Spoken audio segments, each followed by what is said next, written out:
तो मूवी में हमें बहुत ही ज्यादा क्यूट फैमिली दिखाई गई है जिसमें एक कपल और उनका एक बेटा टिम होता है। वो सब अपनी लाइफ में काफी ज्यादा खुश होते हैं। टिम बहुत ही लाडला बच्चा होता है और उसे ये चीज बहुत अच्छी लगती थी कि उसके पेरेंट्स उससे बहुत प्यार करते थे। वो ये प्यार कभी भी शेयर होने नहीं दे सकता था। उसकी अपनी एक इमेजिनरी दुनिया थी जिसमें वो डिफरेंट कैरेक्टर्स के साथ खेलता और कार्टून्स भी बनाता रहता। वो सबसे खुश बच्चा था। यहाँ से सीन जाता है आसमान पर, बेसिकली हेवन के अंदर, जहाँ पर बेबीज को बनाने के बाद उन्हें तैयार किया जा रहा होता है, उन्हें पाउडर लगाया जा रहा होता है, उन्हें कपड़े पहनाए जा रहे होते हैं। वो सब बेबीज बहुत इनोसेंट होते हैं, लेकिन उनमें से कुछ बेबीज ऐसे होते हैं जो बहुत ही ज्यादा क्लेवर होते हैं, बहुत ही ज्यादा इंटेलिजेंट, और उनका माइंड बेबीज जैसा नहीं बल्कि बड़े बच्चों जैसा होता है। वो जानती हैं कि चीजों को किस तरह से मैनेज करना है। तो ऐसे बेबीज को अलग कैटेगरी में भेज दिया जाता है और उन्हें 3 पीस सूट पहनाया जाता है जो कि ब्लैक कलर का होता है, जैसे किसी बॉस का हो या किसी वर्किंग मैन का। उनको घड़ी भी पहनाई जाती है और साथ एक ब्रीफ केस भी दिया जाता है।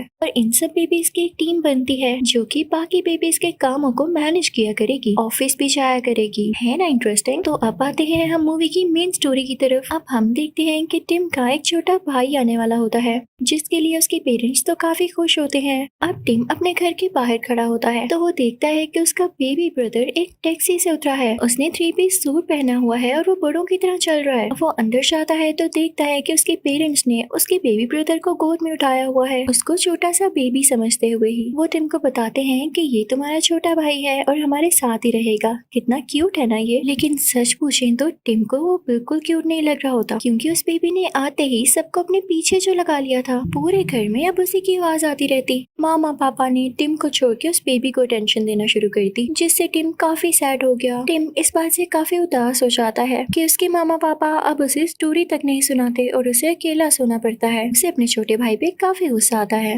लेकिन वो उसे इग्नोर करता है। एक दिन जब सारे सो रहे होते हैं तो टिम को ऐसी आवाज आती है जैसे किसी का फोन रिंग हो रहा हो। टिम जाकर देखता है तो उसे पता चलता है कि फोन पर उसका छोटा भाई बात कर रहा है। उसकी एज के बच्चे तो ठीक से बोल भी नहीं पाते, पर इसका भाई बात कैसे कर रहा था। टिम को यहाँ पर डाउट होता है कि हो ना हो ये नॉर्मल बेबी तो नहीं है। इसकी ड्रेसिंग भी ऐसे है जैसे कोई बॉस बेबी हो। टिम उसके पास जाता है और कहता है तुम कौन हो, कहाँ से आए हो, तुमने मेरे घर में मेरी जगह ले ली है। तो बॉस बेबी कहता है अरे बच्चे, ये तुम्हारे बस की बात नहीं समझना। मैं यहाँ पर एक सीक्रेट मिशन पर आया हूँ। ये लो कुछ पैसे रखो और अपना मुंह बंद रखना। बॉस बेबी टिम की तरफ कुछ पैसे उछालता है और टिम हैरान रह जाता है कि आखिर आया कहाँ से और ये किस मिशन की बात कर रहा है। टिम फौरन से उस बॉस बेबी के पास जाता है और कहता है कि मैं तुम्हारी रियलिटी मामा पापा को बता कर रहूंगा, तुम एक नॉर्मल बेबी नहीं हो। तो बॉस बेबी कहता है हाँ हाँ जाओ, उनको पता है कि मैं तुम्हें तंग करता हूँ और तुम मुझसे चिढ़ते हो, वो तुम्हारी बात पर यकीन क्यों करेंगे। वो तो यही समझेंगे कि तुम मुझसे जेलस होकर कह रहे हो, और जो भी कर लो वो प्यार तो मुझसे करेंगे। टिम को बहुत गुस्सा आता है और वह कहता है तुम बहुत बुरे हो, मैं एक दिन ये सीक्रेट सबको बताऊंगा। लेकिन बात तो बॉस बेबी की वाकई ठीक थी कि टिम की ऐसी बात पर उसके पेरेंट्स यकीन कैसे करते। तो इस सब के लिए टिम को कुछ प्रूफ इकट्ठे करने थे, इसलिए वो उस जगह एक माइक छुपा देता है जहाँ पर बॉस बेबी होता था। साथ ही साथ स्पाई क्लासेस भी बनाता है।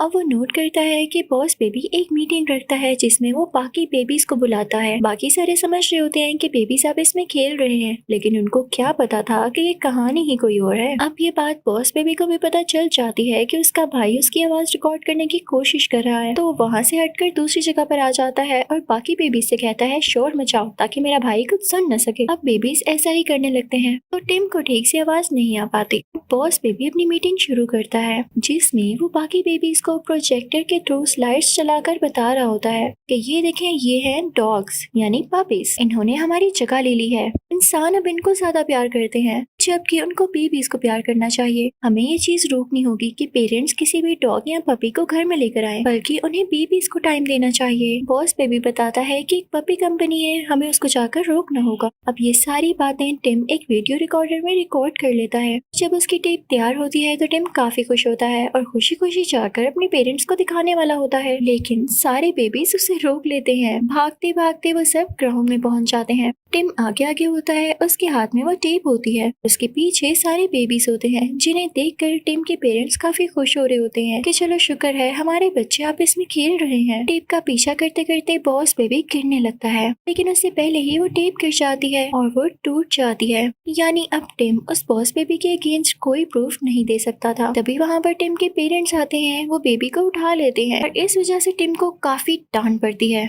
कि तुम्हें जरा ख्याल नहीं कि तुम्हारा बेबी ब्रदर कितना छोटा है, तुम उसका ख्याल तक नहीं रखते हो बल्कि उससे लड़ते रहते हो। ये आइंदा के बाद तुम बाहर खेलने नहीं जाओगे। और यहाँ पर बॉस बेबी काफी मासूम बन जाता है। अब टिम अपने रूम में ही रहने लगा था। उसको ऐसे लगता था जैसे वो किसी जेल में कैद है और वहाँ पर वो बस अपने दिन काट रहा है। वो काफी अकेला फील करता था। फिर से वो अपनी इमेजिनेशन में एक टॉय से बातें करने लगता है। भी वहाँ पर वो बॉस बेबी आ जाता है। वो टिम की ट्रेन पर बैठकर पूरे रूम में घूमने लगता है और टिम से कहता है, यार मुझे तुम्हारे लिए काफी बुरा लग रहा है, लेकिन देखो अगर तुम मुझे तंग न करते तो ये भी ना होता। तो टिम कहता है, मुझे समझ नहीं आ रही तुम कौन हो। तो बॉस बेबी कहता है, समझना चाहते हो तुम, तो आओ मैं तुम्हें उस जगह ले चलता हूँ जहाँ से मैं आया हूँ। वो दोनों खुद को इनविजिबल करते हैं क्योंकि वो लोग वहाँ पर पहुँच चुके होते हैं और ये लोग नहीं चाहते थे कि कोई इनको एक साथ देखे, वरना बॉस बेबी को डांट पड़ती। अब बॉस बेबी बताता है कि ये यहाँ की मैनेजमेंट है और ये सारे बेबीज नॉर्मल नहीं बल्कि बहुत ही ज्यादा इंटेलिजेंट और क्लेवर है। तो टिम कहता है कि अच्छा इनमें तुम्हारा काम क्या है। तो बॉस बेबी कहता है कि मुझे दुनिया पर इसलिए भेजा गया ताकि मैं ये पता लगा सकूं कि डॉग्स में ऐसी क्या बात है जो फैमिलीज बेबीज की जगह उन्हें प्यार करती हैं, और अगर मैंने डॉग्स को रिप्लेस कर दिया तो मुझे प्रमोशन मिलेगी, मुझे मेरा पर्सनल ऑफिस मिलेगा जो कि बहुत बड़ा है। वो उसे एक फोटो गैलरी में ले आता है जहाँ पर बाकी बेबीज की पिक्चर्स लगी होती हैं। तो बॉस बेबी उनको बताता है कि इनको भी प्रमोशन मिली,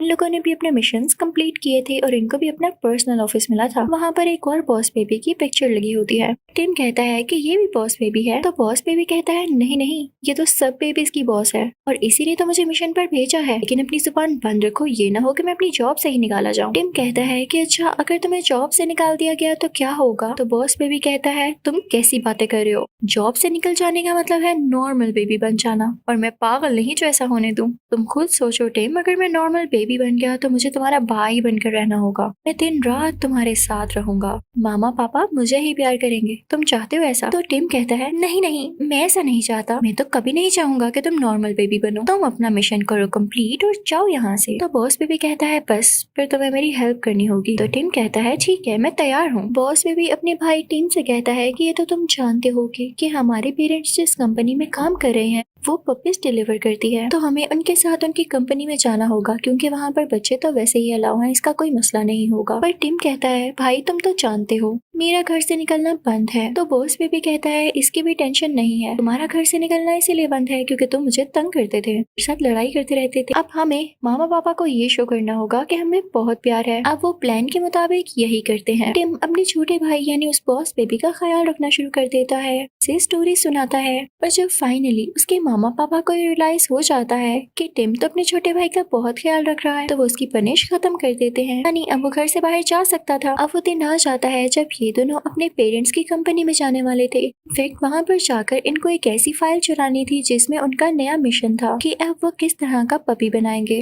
उसमें कुछ चेंजेस करके। इससे पहले ही ये सब बॉस बेबी रोकेगा। ये लोग वहाँ से होते हुए उस सीक्रेट रूम में आ जाते हैं जहाँ पर वो फाइल थी, लेकिन वो फाइल इनको ट्रैप करने के लिए वहाँ रखी गई थी और जो वहाँ का ऑनर था वो कोई और नहीं बल्कि बॉस बेबी का वही आइडियल बेबी था जिस जैसा बॉस बेबी बनना चाहता था। वो अब बूढ़ा हो चुका था।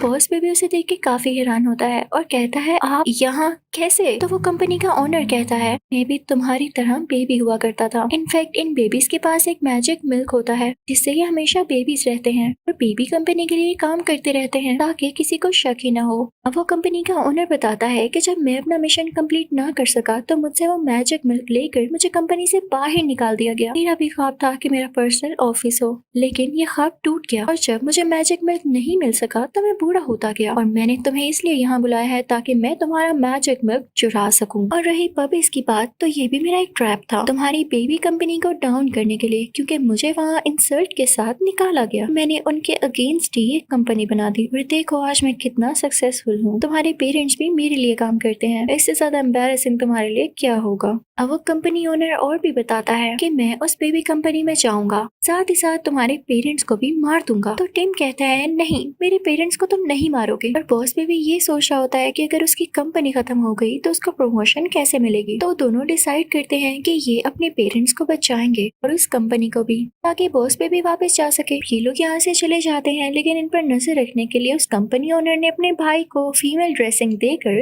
बेबी सीटर बनाकर इनके पास भेज दिया था। लेकिन ये लोग उस पर नकली वॉमिटिंग करते हैं। उसको धोखा देके बाकी बेबीज की हेल्प के साथ वहाँ से बाहर निकल आते हैं। लेकिन अब देर हो रही थी, क्योंकि इनके पेरेंट्स वहाँ पर जा रहे थे जहाँ पर कंपनी का ओनर उन्हें भेजकर मारना चाहता था। अब टिम और उसका छोटा भाई साइकिल पर एयरपोर्ट तक जाने की कोशिश करते हैं और बाकी बेबीज उस फेक बेबी सीटर को कंट्रोल कर रहे होते हैं। जैसे ये लोग एयरपोर्ट पहुँचते हैं और अपने पेरेंट्स को आवाज देने वाले होते हैं, तभी वो कंपनी ओनर इन्हें देख लेता है और इनके पेरेंट्स को पुश करते हुए जल्दी से एयरप्लेन में बिठा देता है। टिम काफी इमोशनल और सैड हो जाता है और अपने छोटे भाई पर गुस्सा करके कहता है कि सब तुम्हारी गलती है। तुम्हें किसने कहा था कि हमारी लाइफ में आके हमारी लाइफ खराब करो। काश तुम ना आते और आज मेरे पेरेंट्स जिंदा होते। अब वो कंपनी ओनर उनको ले गया और उनको मार देगा। मैं कैसे बचाऊं उनको। वो अपने छोटे भाई यानी बॉस बेबी से नाराज हो जाता है और कुछ टाइम गुजरने के बाद बॉस बेबी उसे मनाता है और कहता है कि हम मिलके वहाँ पर जाएंगे और मामा पापा को बचाएंगे। और वो दोनों मिलके एयरप्लेन के बाहर जाते हैं और सब लोगों की नजरों से बचते हुए प्लेन के अंदर आ जाते हैं और वहाँ पर कहते हैं कि हम कैप्टन के बेबीज हैं। अब वो लोग फाइनली उस जगह पर पहुंच जाते हैं जहाँ पर उस पपी कंपनी का इवेंट हो रहा था और वहाँ पर आज एक ऐसा पपी लॉन्च होने वाला था जो कि बहुत ही ज्यादा क्यूट होने वाला था। कंपनी का ओनर उस पपी को दिखाता है। वो व्हाइट कलर का बहुत ही क्यूट पपी होता है और जैसे ही सारे लोग उसको देखते हैं तो अपने बेबीज को छोड़ के उस पपी के पास आ जाते हैं और यही तो वो कंपनी ओनर चाहता था। इसे बेच टिम के पेरेंट्स टिम को और उसके छोटे भाई को यानी अपने छोटे बेबी को देख लेते हैं। टिम जानता था कि उसके पेरेंट्स को जल्दी मारने वाला है।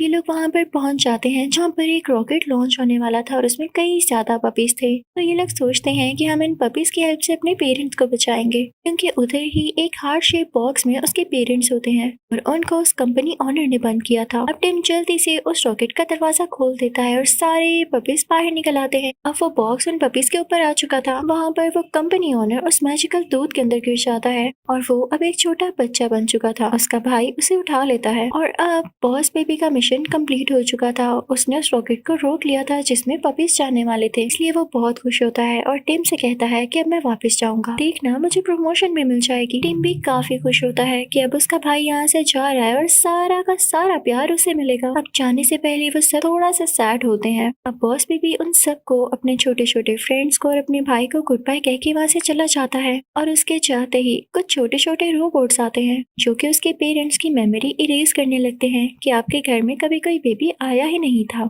उसके सारे टॉयज, उसकी सारी चीजें वहाँ से ले जाते हैं।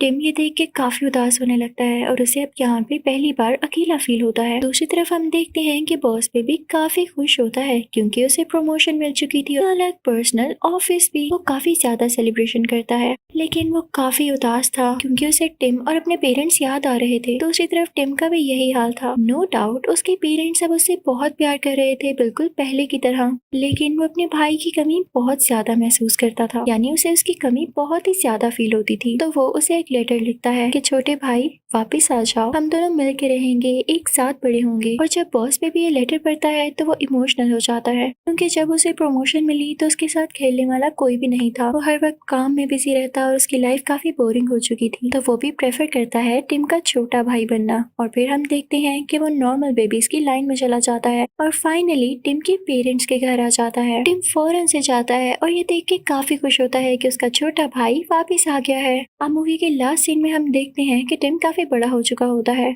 ये जो मूवी हमने देखी वो इसकी स्टोरी अपनी बेटी को सुना रहा होता है। तभी वहाँ पर एक आदमी आता है जिसने 3 पीस सूट पहना होता है। तो टिम अपनी बेटी को बताता है कि ये तुम्हारे अंकल यानी चाचू हैं और ये वही बॉस बेबी होता है। पर तभी वहाँ पर एक और बेबी पैदा होता है जो कि उसकी बहना होती है। वो भी नॉर्मल नहीं बल्कि बॉस बेबी होती है। अब न जाने वो क्या क्या करने वाली थी। इसी के साथ ये मूवी यहीं पर एंड होती है।